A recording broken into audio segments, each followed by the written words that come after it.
And this is why I love Christmas movies, because when you do them right, we get something cool like this. You understand how much I love Christmas movies. Well, some of my favorite films are I'll Be Home for Christmas, Jingle All the Way, Santa Claus with Tim Allen, and I think I'm going to be adding Christmas Chronicles, the first two films, to that list. And the reason why I just love Christmas movies is because it's the feel of Christmas, the whole warmth and gathering and the love of family and everything. And when we get a good Christmas movie, oh boy is it good. Before we talk about the second film, let's talk about the first film. I watched it before this. I've been meaning to watch this movie for a while now. It's weird that it came out 2 years ago, but I watched the first Christmas Chronicles and I gotta say, I love it. Like I said in the beginning of this movie review, I think I'm going to be adding these to my collection of Christmas films, that traditional Christmas films I watch on Christmas every year. My list is getting pretty long though, so I don't know how I'm going to do that. But I love the original Christmas Chronicles. I think it was pretty much on par with the Tim Allen Santa Claus. I think it's just a really solid, decent Christmas film, really good. So I was kind of interested to see how the sequel would live up to that. And in Christmas Chronicle 2, we have the evil elf Belsnickel, cool name by the way, who is there to take the Star of Bethlehem that pretty much powers all of Santa's village. So Santa and his friends Kate Pierce, along with her soon-to-be brother-in-law Jack, go off on an adventure to try to help Santa Claus and Mrs. Claus, played by Goldie Hawn by the way, really good, so they can save Christmas once again. And like the first Christmas Chronicles, Christmas Chronicles 2 pretty much affirms that Kurt Russell is the new Santa Claus. He is the quintessential Santa Claus. You know, for a while it was Tim Allen and his iteration of Santa Claus. I was like, nobody can be Santa Claus other than Tim Allen.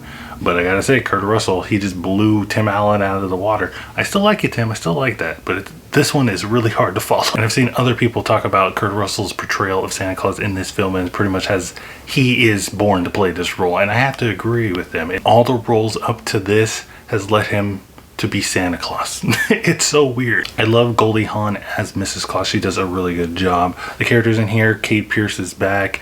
You got this kid named Jack. I think he's really good. All the cast except for Tyrese. He's randomly in here. I don't know. It's just really weird seeing Tyrese not in a car, so it's kind of weird. But I think all the rest of the actors and actresses do a good job of, with their roles. The villain that is in here, the elf turned human Belsnickel in here, he's okay. I was kind of like just laughing at him the whole time because I didn't find him intimidating at all. All the characters fit into their role as their, the tropes in a Christmas movie, right? You got the true believer, you got the person that kind of believes is not really believes, and then there's a person that just pretty much is like, no to Christmas. Christmas sucks because Christmas has never been good to me.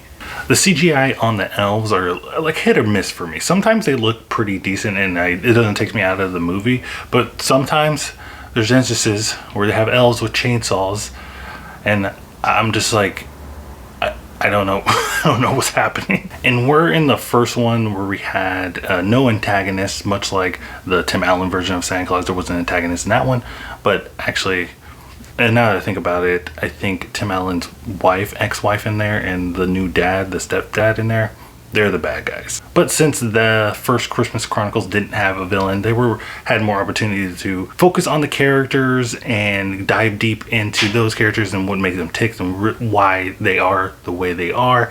And this one, we have a villain, but we are going to go more into Santa Claus's character since all the other characters from the first film were fleshed out. So we go into Santa Claus's background, and I like that they did that because I've read about Santa Claus before because, I love Santa, I love Christmas, and I've heard a whole bunch of stories, but I've never seen that portrayed in a movie form. And I like that they talk about it, they give you hints of the Christmas lore and the Santa Claus stories, that myths from the past that I've read, and they do put it in this film. And I just thought that was cool because, like I said, I haven't seen that in a movie iteration so far. And I think it just brings a new perspective to Santa Claus. He's not just this big guy in a red suit breaking into kids' homes and stuff and giving them presents and eating their cookies. Just creepy when you think of it like that. But overall, I think that Christmas Chronicles 2 is a good follow-up to the Christmas Chronicle films. Man, I can't wait to see what they do on the next one. I don't know what they're gonna do, but I'm all for it. But guys, let me know what you think of Christmas Chronicles 2 in the comments down below. Also, let me know what you think of Christmas Chronicles, the first film. Let me know about that also in the comments down below. Do you like Christmas? Do you hate Christmas? Well, I'm assuming you like Christmas if you're watching this review, or if you're interested in this movie at all, but let me know in the comments down below. Also guys, don't forget to check out my Twitter so you can stay up to date with my channel, and also subscribe guys. If you like what you see, subscribe, like, do all that stuff. It helps a bunch. But as always guys, keep watching movies.